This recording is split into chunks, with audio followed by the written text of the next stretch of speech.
হুল্লোড় film production presents কাহিনীর গল্পে গল্পে জমজমাট। আজকে আমাদের পরিবেশনা ইন্দ্রনীল সান্যালের লেখা ইঁদুর ছানা ভয় মরে।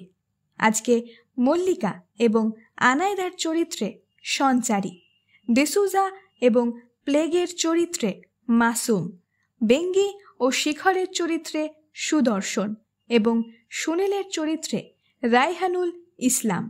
গল্পের সূত্রধর আমি রূপাঞ্জনা। Poster design Mamun. চিত্রনাট্য বা স্ক্রিপ্ট লিখেছেন তিতলি চ্যাটার্জি। এখন শুনবেন ইন্দ্রনীল সান্যালের লেখা ইঁদুর ছানা ভয় মরে। 15 ফেব্রুয়ারি শনিবার, রাত 12:10। লায়লাবাদ, আন্ধেরি ইস্ট, মুম্বাই। আধো অন্ধকার বারের ভেতরে সাইকেডেলিক আলোর খেলা চলছে। ঢুকেই বেঙ্গির চোখে ধাঁধা লাগলো। কালো টি শার্ট আর কালো জিন্স পরা মুস্কো বাউন্সারদের টোপকে বাথরুমগামী টোপ ভুজঙ্গ মাতালদের এড়িয়ে হুইস্কি আর রামের ট্রে ব্যালেন্স করতে থাকা ওয়েটারদের ডস করে সে 37 নম্বর টেবিলে পৌঁছালো। বেঙ্গি মুম্বাইয়ের 1 নম্বর সুপারি কিলার। আসল নাম আলোক সোনকর। জন্ম কলকাতার প্রেমচাঁদ বড়াল স্ট্রিটে। সাইবার ক্রাইমে হাত পাকিয়ে পুলিশের হাতে ধরা পড়তে পড়তে পালিয়ে এসেছিল মুম্বাই। আন্ডারওয়ার্ল্ডের ডন পাপ্পু ভাইয়ের ডানার আড়ালে বেড়ে উঠেছে।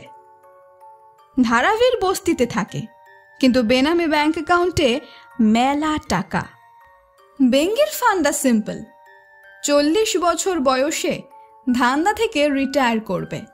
তখন যেন নেট অ্যাসেট 10 কোটি টাকা হয়। Life is all about target boss. ধান্দার জন্যই লায়লাবারে আসা। পাপ্পু ভাইয়ের রেকমেন্ডেশন। বেঙ্গি যেমন ক্লায়েন্টদের মুখ দেখে না, ক্লায়েন্টরাও তেমনি বেঙ্গির মুখ দেখতে পায় না। লায়লাবারের 37 নম্বর টেবিলটা অদ্ভুত। এল শেপের দেওয়ালে এল শেপের টেবিল, মাঝখানে চিকের পার্টিশন। দেওয়ালের দিকে মুখ করে কেউ বসলে কেউ কাউকে দেখতে পাবে না, কিন্তু কথা বলা যাবে। লায়লার ইন্টেরিয়র ডিজাইনার জিন্দাবাদ। পাপ্পু ভাই ইনফো দিয়েছে ক্লায়েন্টের কোড নেম প্লেগ। অদ্ভুত নাম, তবে বেঙ্গির কোড নেমও যথেষ্ট অদ্ভুত।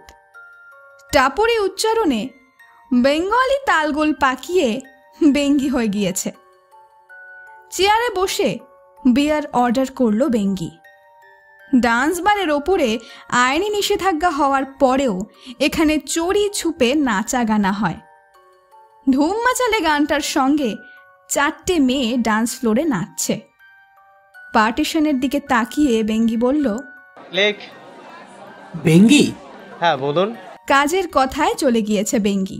বাড়ির নাম বার্ডসং, ঠিকানা 17 চার্চ স্ট্রিট, কোলভা। খসখসে পুরুষের কণ্ঠ শোনা গেল।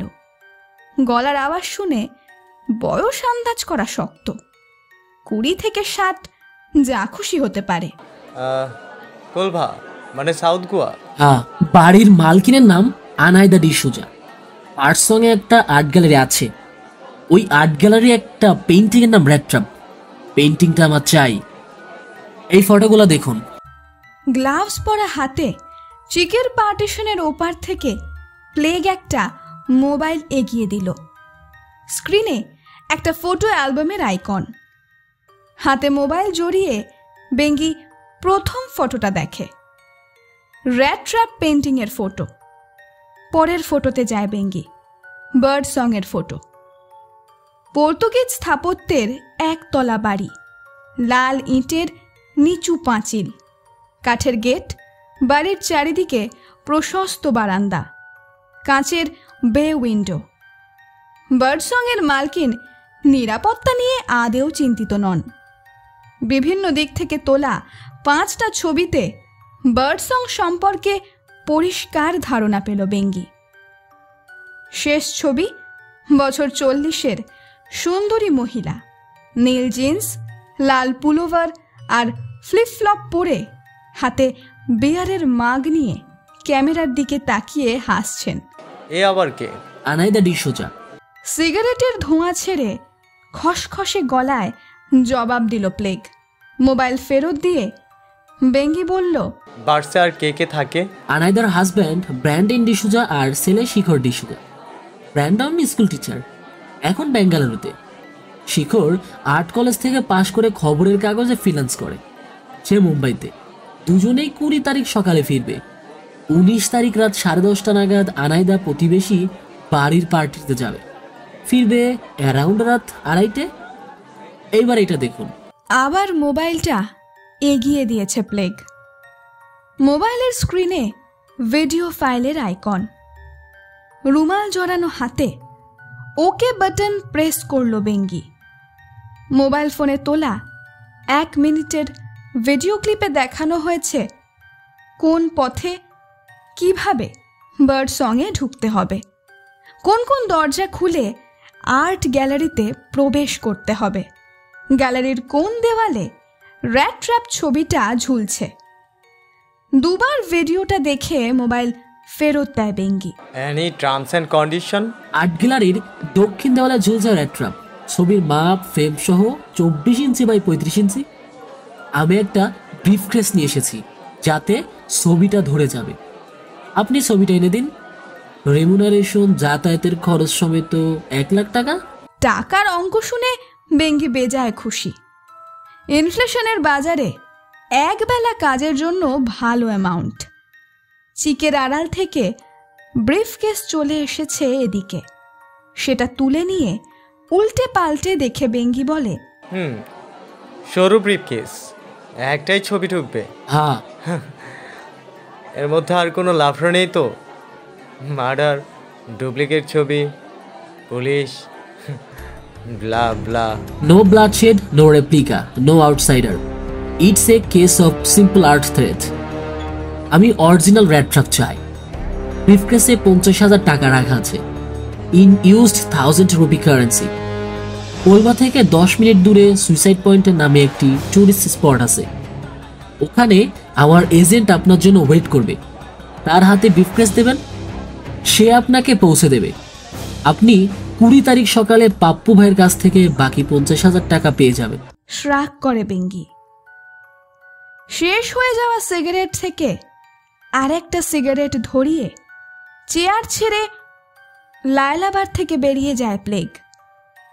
বিয়ারে চুমুক দিতে দিতে বেঙ্গির মনে পড়ে ইঁদুরের কামড় থেকে প্লেগ হয়।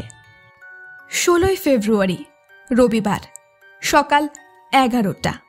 Dutta mansion, 11/2, Rashbehari avenue, Kolkata. ওমা সুনীল, তোকে কতদিন পরে দেখলাম, তুই আসিস না কেন রে? সোফায় বসে আল্লারি গলায় চিৎকার করে উঠল মল্লিকা দত্ত। দত্তবাড়ির মেয়ে, সুনীল সেনের প্রেসিডেন্সি কলেজের ক্লাসমেট। সুনীলের মতো মল্লিকাও বিয়ে করেননি।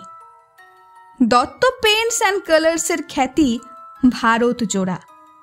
চিত্রশিল্পী মাত্রেই ধর্মতলায় দত্তর দোকান থেকে oil, acrylic, water colour, canvas, palette, easel কেনেন। সুনীল সোফায় বসে বলল, ডেকেছিস কেন? তোর বোন শিউলি বলল তুই এজেন্সির দরকারে গোয়া যাচ্ছিস। শুনেই আমি বললাম সুনীলকে আমার কাছে পাঠা, ও আমার একটা কাজ করে দেবে। দিবি তোর সোনা? এজেন্সি একটি ডিটেকটিভ এজেন্সির নাম। সুনীল এই সংস্থার প্রধান। মল্লিকার ন্যাকামি উপেক্ষা করে সুনীল বলল, আমি মাত্র 2 দিনের জন্য যাচ্ছি, বেশি সময় লাগলে পারবো না। ইল্লি। জিভ ভ্যাংচায় মল্লিকা। আমি কিছু চাইলে তুই না বলতে পারবি? কি কাজ? এই পেন্টিংটা গোয়ার বার্ড সং আর্ট গ্যালারিতে পৌঁছে দিতে হবে। দেওয়ালে ঝোলানো পেন্টিং দেখিয়ে বলল মল্লিক। আর ওখান থেকে একটা পেন্টিং নিয়ে আসতে হবে। সুনীল সোফা থেকে উঠে ছবিটার কাছে গিয়ে দেখতে লাগলো।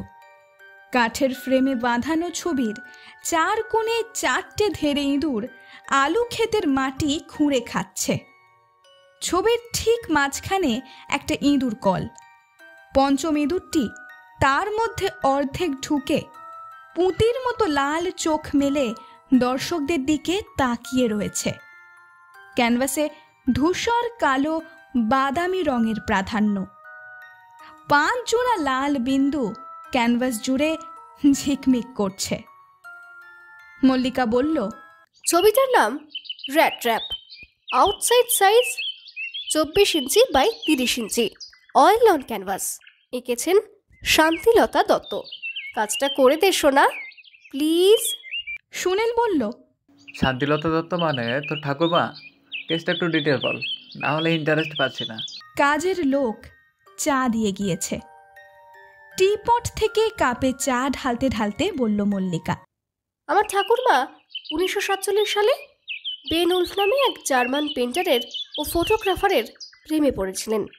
বাড়ির আপত্তি না মেনে 1948 সালে বেনকে বিয়েও করেন। 1 বছর বাদে যমজ ছেলে মেয়ে হয়, নাম প্রিন্স আর রানী। প্রিন্স আঙ্কেল মানে তোর বাবা? বাবার কথায় পরে আসবো, আগে ঠাকুরমা আর বেনের কথা বলি। শান্তিলতা নামী কবি ছিলেন, 50টা কবিতার বই আছে। বেনের দেখা দেখি উনি ছবি আঁকতে শুরু করেন। সেরকমই একটা ছবি হলো rat trap. Original rat trap বেনের আঁকা। ছবিটার ফ্রেমিং করেছিলেন কলকাতার বোর্ন অ্যান্ড শেফার্ড। ছবিটা ঠাকুরমার এত পছন্দ হয় যে একটা কপি এঁকেছিলেন। 1 মাপ, 1 মিডিয়াম, 1 রকম ক্যানভাস।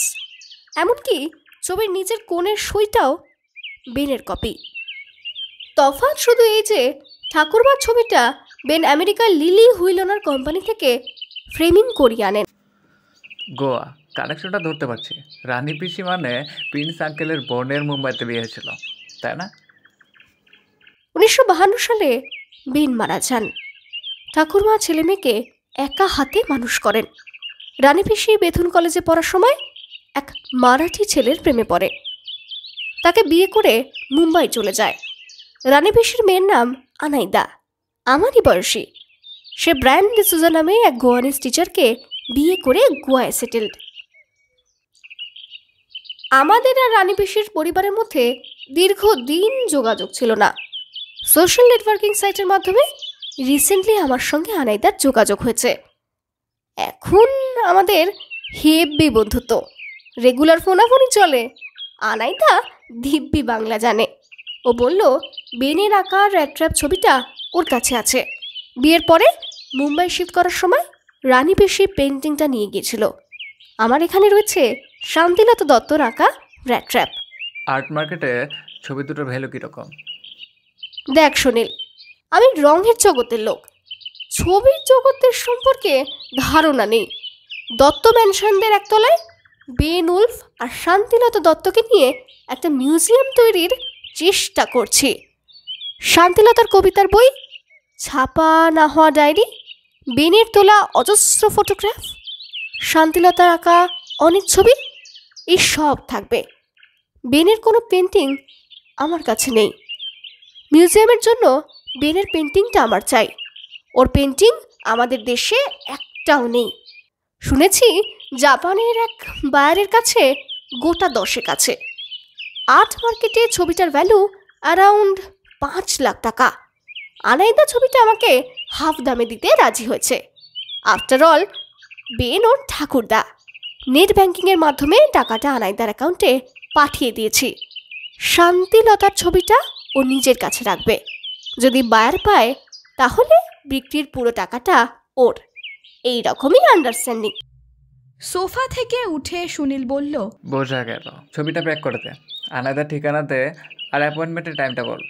সত্যি বাবা, তুই যেন কেমন ধারা, শুধু কাজের কথা। গপ্প করতে তো আসতে পারিস। ঠোঁট ফোলায় মল্লিকা। কাজের জন্য ডেকেছিস মল্লিকা? চাপা গলায় বলে সুনীল। কাজের দিন আমরা পেরিয়ে এসেছি। কাজের লোক ছবি প্যাক করছে। মল্লিকা একটা কাগজ এগিয়ে দিল সুনীলের দিকে। তাতে লেখা আছে, Anaida D'Souza, bird song, 17 church street, Colva. Appointment 19 ফেব্রুয়ারি, রাত 9টা। আনাইদা বার্ড সঙ্গে আর্ট গ্যালারির পাশাপাশি একটা হোমস্টে চালায়। রাতটা ওখানেই থেকে যাস।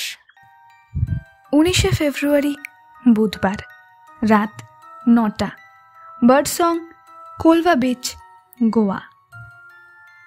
নেতাজি সুভাষচন্দ্র বোস বিমানবন্দর থেকে গোয়ার ফ্লাইট ছাড়ল সন্ধ্যা 6:10। 2.5 ঘন্টা উড়ানের শেষে গোয়ার ডাবলিম হাওয়াই আড্ডায় বিমান পৌঁছালো রাত 8:40। ডাবলিম থেকে সাউথ গোয়ার কোরমা বিচ 24 কিলোমিটার। প্রিপেড ট্যাক্সিতে 20 মিনিট। এই 20 মিনিট সুনীল চিন্তিত মুখে মোবাইলে ইন্টারনেট ঘাঁটাঘাঁটি করছিল। ট্যাক্সি থেকে নেমে সুনীল দেখল গেটের সামনে আনাইদা দাঁড়িয়ে রয়েছে। হ্যান্ডশেকের জন্য হাত বাড়িয়ে ভাঙা বাংলায় বলল, ওয়েলকাম টু বার্ড সং। আপনার জন্য সবচেয়ে সুন্দর ঘরটা আলাদ করেছে। এতক্ষণ শুনছিলেন ইন্দ্রনীল সান্যালের লেখা ইঁদুর ছানা ভয় মরে। আজকের আমাদের গল্প আপনাদের কেমন লাগলো তা অবশ্যই নিচে কমেন্ট করে জানাবেন। ভালো লাগলে বন্ধুদের সাথে শেয়ার করতে ভুলবেন না। এরকম নতুন নতুন গল্প শুনতে আমাদের চ্যানেলটিকে সাবস্ক্রাইব করে নিন এবং আমাদের স্পটিফাই পেজ ফলো করে রাখুন সবার আগে আপডেট পেতে। আমরা আবার আসব খুব শীঘ্রই নতুন কোনো রহস্য বা প্রেমের গল্প নিয়ে। আজকের জন্য বিদায়। ভালো থাকবেন, সুস্থ থাকবেন।